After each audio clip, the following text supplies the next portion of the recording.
اختياراتهم، زودتهم في بعض الأشياء، وغيرهم طبعا من إخواني الباحثين يعني تعاونت وياهم، سواء كان يعني في ناس أصدروا كتب يعني عن تاريخ التعليم في الكويت، أو تاريخ الخدمات الصحية في الكويت، أو تاريخ يعني البريد في الكويت، أو غيره من الجوانب المختلفة. ولذلك يمكن نرجع أول حلقة أنا قلت هناك تخصص، والحقيقة هذا التخصص صحي أبو يوسف.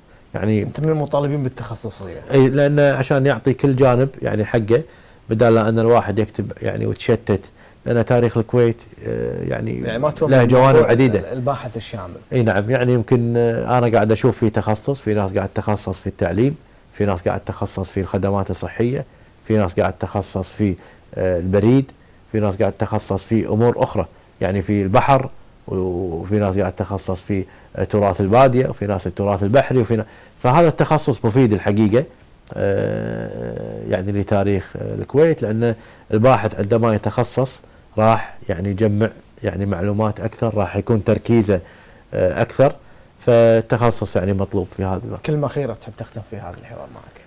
الحقيقة يعني أنا أشكرك أبو يوسف على يعني هذا اللقاء الرائع، وأشكر يعني فريق العمل جميعا حقيقة على جهودهم، وأنا الحقيقة يعني تشرفت أني أكون معاكم اليوم، وأتمنى لكم إن شاء الله التوفيق. اللهم آمين للجميع بإذن الله. نشكرك طبعا على قبول الدعوة في هذا البرنامج. كل الشكر والتقدير مشاهدينا الكرام للأستاذ الباحث في التاريخ الكويتي الأستاذ فهد غازي العبدالجليل. نتواصل إن شاء الله معكم بعد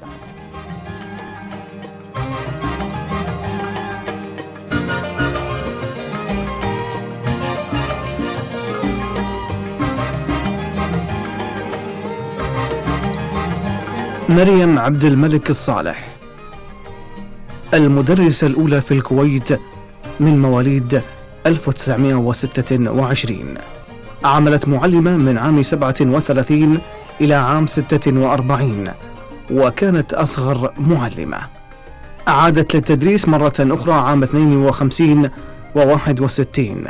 حازت على الميدالية الذهبية للدولة عام 69، وتقاعدت عام 82، وفتحت لها مدرسة خاصة اسمتها جوهرة الصالح الأهلية، درست فيها، وكانت هي الناظرة فيها، وسمتها بجوهرة الصالح نسبة لعائلتها. في عام 2013 حازت على جائزة الدولة التقديرية للمجلس الوطني للثقافة والفنون والآداب. أصدرت كتاب صفحات من التطور التاريخي لتعليم الفتاة في الكويت عام 75. كتاب التطور التاريخي لتعليم الفتاة في الكويت للمربية الفاضلة مريم عبد الملك الصالح عبارة عن مذكرات لمعلمة فاضلة سجلت فيه ما تعايشت معه من وقائع ومعلومات لتعليم البنات في ذلك الزمن الجميل، فهو توثيق لمسيرة التعليم الأول في الكويت بقلم أول معلمة في دولة الكويت من عام 1937 إلى عام 1938، حيث بدأ تعليم البنات بالكتاتيب، وكانت تدرس بها المطوعة، وهي المرأة التي تعلم الفتيات قراءة القرآن الكريم. والمطوعة لها مكانة في نفوس المجتمع، فقد كانوا يعتبرونها سيدة نساء الحي، ويقدرها الصغير والكبير. وقد استمرت مدارس المطوعة حتى عام 1950، مع أن أول مدرسة لتعليم البنات في التعليم الحديث افتتحت عام 1937، وكانت تديرها دائرة المعارف التي أنشأت عام 76. ثم افتتحت العديد من مدارس البنات الأولى: المدرسة الشرقية، والثانية المدرسة الجبلية، والثالثة مدرسة الوسطى، ثم مدرسة الزهراء، ومدرسة المرقاب والصالحية، ومدرسة خديجة، وهكذا. ازداد عدد مدارس البنات حتى أصبحت الكويت منارة مضيئة في التعليم الحديث.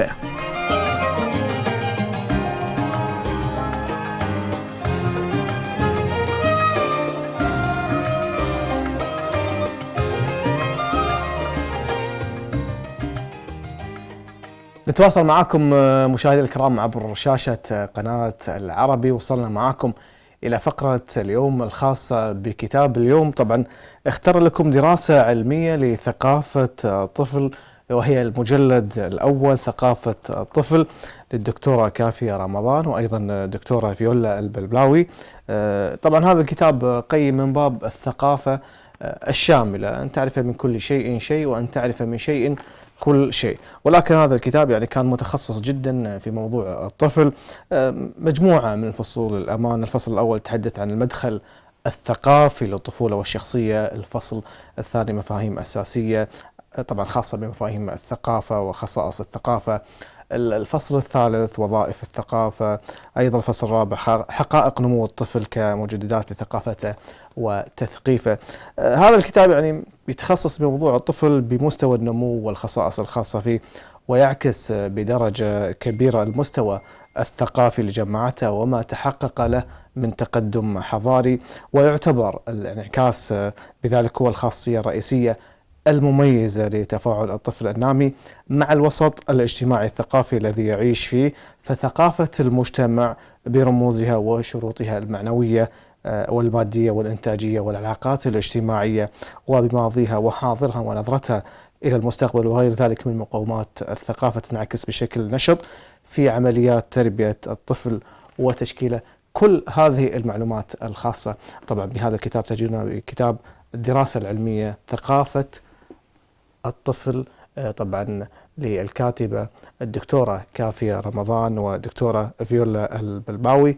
بهذا نكون قد وصلنا معكم إلى ختام هذه الحلقة من برنامجكم أدباء من الكويت. نلتقي معكم إن شاء الله في الأسبوع المقبل في نفس الموعد. في أمان الله والسلام عليكم ورحمة الله وبركاته.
Plan. This is where we find ourselves right now. Engineer Manal, that was the last thing you mentioned, which is to actually have registered your name, which doesn't cost so much, and then costing just a little bit more, which is the hosting. But I'd like to have a little bit more detail about hosting. What do you mean by that? Well, hosting it's like the rent. It's simply the rent of your shop. It is the space that you allocate for yourself in order for you to put your website, because your website will not be on your personal computer. You need it to be somewhere that is in public for others. I mean, if you need to open a store, you will go and look for a space in one of the shopping malls or any other location. If you decided to have the business in your house, you need to keep the door of your house open for people, for public, in order for them to get in, to know you. And this is exactly the same for the website hosting. Even if you did develop a website, you still need a space online, a location where your website will be there 24 hours a day, 7 days a week. And the reason why it varies between the cost of $150 per year up to $300 per year, or even sometimes more, not very much more if we're talking about regular business, it's because it depends on the size of your website. So the data storage that you need, if it's just a simple website, just your logo, text information, you would need very small data storage. It's simply like If you have only one item to sell, then you need a small shop. If you need more items, then you need a bigger shop. The same thing applies for the hosting. If you need traffic, high traffic, if you're only targeting a very small segment of people, like your loyal customers, you just want to have a gateway for them, then you don't have much of a traffic. But if you want to target a lot, and say you have planned a marketing advertising plan, and you will be publishing and publishing the website address in the media, then you expect traffic. Then you have to increase the hosting package into bigger traffic, because otherwise it will not be capable of accepting all the requests to view the website. The other thing is the emails. Add that domain name. Say that your store is fahadstore.com. Then you need your name, your email address to be something like salesman at fahadstore.com. So you need your identity within those emails. Some of the hosting packages, if it's the least package, it could offer you like 10 emails or 5 emails only. But if we are talking about a bigger company that needs like 25 emails for every employee, then it definitely needs the bigger plan of emails at that domain name. Not only that, but now that you bring this up, a lot of companies or government entities or any entities in general, sometimes they neglect to have their own email service. Exactly. And there's nothing, in my own opinion, my own personal opinion, there's nothing less professional looking than to go to a professional company or government agency and have somebody, let's say his name is Muhammad at yahoo.com. It doesn't reflect the identity of where this person is representing. I agree. In the developed world, I mean, you would not see that. It is completely not done. An employee will be, I mean, punished, even fired if he uses his personal contacts. But as I have explained in the very beginning, we're at that stage now that people feel embarrassed when they want to print their business cards. It's a big name and the email is at Hotmail or at Yahoo. I mean, people are now tending to feel embarrassed. I've noticed that several times, especially when we talk about seniors and executives.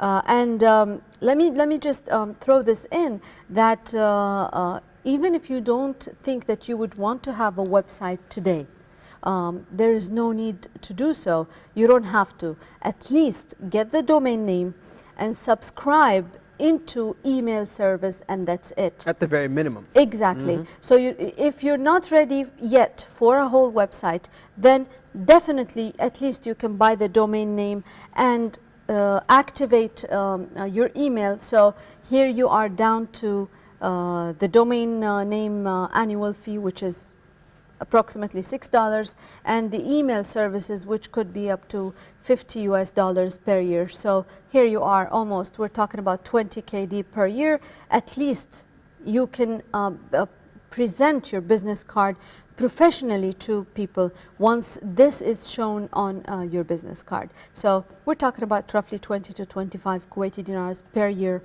only for that. So that's an advice. You have said it best. I was planning to bring it up.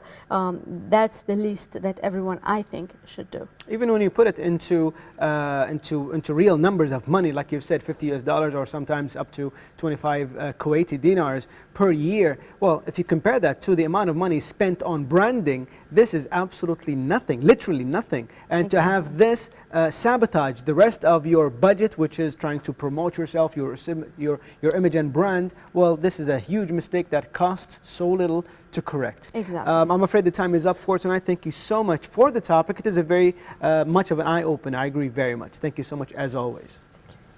Dear viewers, and a very large thank you goes to you always, as always, for tuning in to Zero Ones. Whether you've been watching us from inside Kuwait or out, thank you so much for tuning in. You have yourself a wonderful weekend and a great night. And until next week, good night. Network is a virtual meeting place where people from all over the world can meet and talk. To get the experience, connect. Allô, comment ça va? Parlez-vous le français? Comment allez-vous? Ça va bien. Tengo